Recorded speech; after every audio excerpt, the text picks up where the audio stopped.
Cult of Chucky is the seventh movie in the Chucky / Child's Play franchise.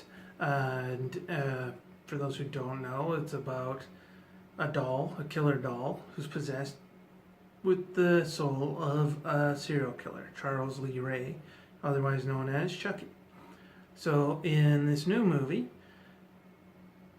it's a direct sequel to the last movie, which was The Curse of Chucky. And a spoiler alert for those who haven't seen it, but in that one, what happened was Nika, a character played by Fiona Dourif, who in real life is the daughter of Brad Dourif. She is wheelchair confined. I believe she's paralyzed from the waist down. And in The Curse of Chucky, her entire family is killed, except for a niece. But she's blamed for it. And of course, her defense of the doll did it doesn't exactly work. So at the end of that movie, she goes to trial, she gets found guilty, and she gets sentenced to go to a mental institution, high security mental institution. And also at the end of that movie, the doll, Chucky, gets sent to Andy Barclay. And Andy Barclay is the kid from the first three movies, called Child's Play 1, 2, and 3, that Chucky is trying to possess. Because he was the kid that Chucky first revealed his true self to. So that was part of the voodoo curse, that he had to possess that kid. And it's actually played by the same actor who played Andy Barclay as a young kid in Child's Play 1 and 2. So that was interesting because that actor doesn't have a lot of acting credits. So it was nice to see them give him a chance to revisit his original character.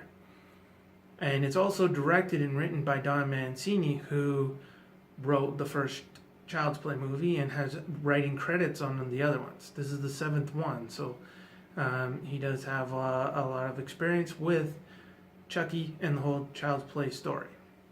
And what happens with this one is, at the end of the last one, Curse of Chucky, Chucky gets basically FedExed to Andy Barclay, but it doesn't catch him by surprise. He actually knows or suspects that it's Chucky right from the very beginning and captures him. So the beginning of Cult of Chucky, you have Nika going to the mental institution and Andy Barclay at his house with the captured Chucky doll.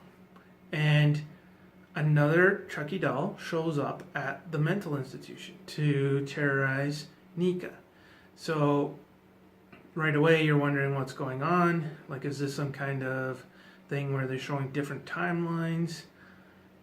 That kind of thing. But it turns out, and this is a spoiler alert, although it's something that is given away if you read the description of the movie, Chucky has found on the internet another voodoo curse that allows him to possess other dolls at the same time, so he can do multiple possessions.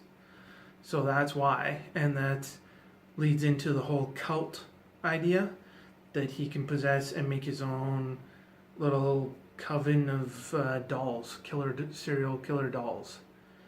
And his goal is really just to get revenge and to also possess Nika's body. So the rest of the movie is that. It's in the mental institution, it's the Chucky doll trying to possess Nika's body, but also at the same time messing with her first, just like Chucky always does, with gruesome kills of all the people around her, that kind of thing. So there's lots of kills, there's lots of Chucky making really bad, tasteless jokes that are still funny just because of how much joy he takes in them. There's still some good, decent special effects.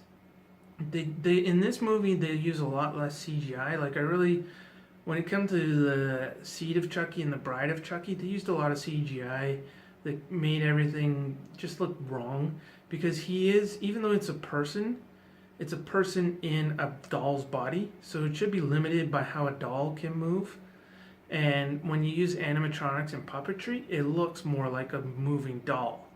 When you use CGI, it looks like you're trying to look, well, it looks like a cartoon for one thing, but it also looks like it just moves too much like a person than a doll.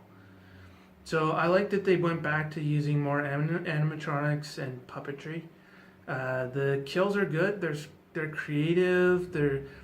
They're more gruesome than the earlier Child's Play movies, but they're good. They're not over the top. They're fun.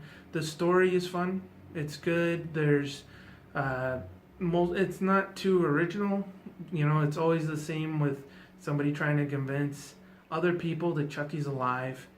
That happens quite a bit. But dealing with people who are crazy, like there's one girl who thinks that Chucky is like her son. There's one guy who has multiple personalities, and you know, at one point he actually thinks he's Chucky. So there's other dealings with that. There's a psychiatrist who's pretty corrupt. You know, there's orderlies who are pretty corrupt. You know, things like that.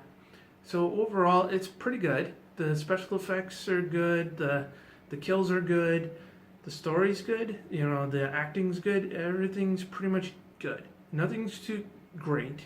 Although Fiona Dourif does do a good job of playing the tortured Nika. So above the rest of the acting, I would say she's the one that sticks out a little bit. So as a horror movie in October, it's a pretty good watch, especially if you've seen the other ones and you just want to keep up with the franchise. I would say watch it. You know, this Halloween. It's not like I watched it on Netflix, so I don't think I don't think it ever even went to theaters, or if it did, it didn't stay very long. So if you see it on Netflix, watch it. If you see it in theaters, wait for Netflix. But I would rate it as a horror movie in October. Waiting to watch, you know, something to make you scary, getting ready for Halloween. I would say it's about a 6 out of 10. You know, it's good, a little bit above average. The whole Chucky story is still fun to watch. So yeah, it's a 6 out of 10 and a thumbs up on Netflix. So if you like this video, like, share, subscribe, or all of the above. Thank you and have a nice day.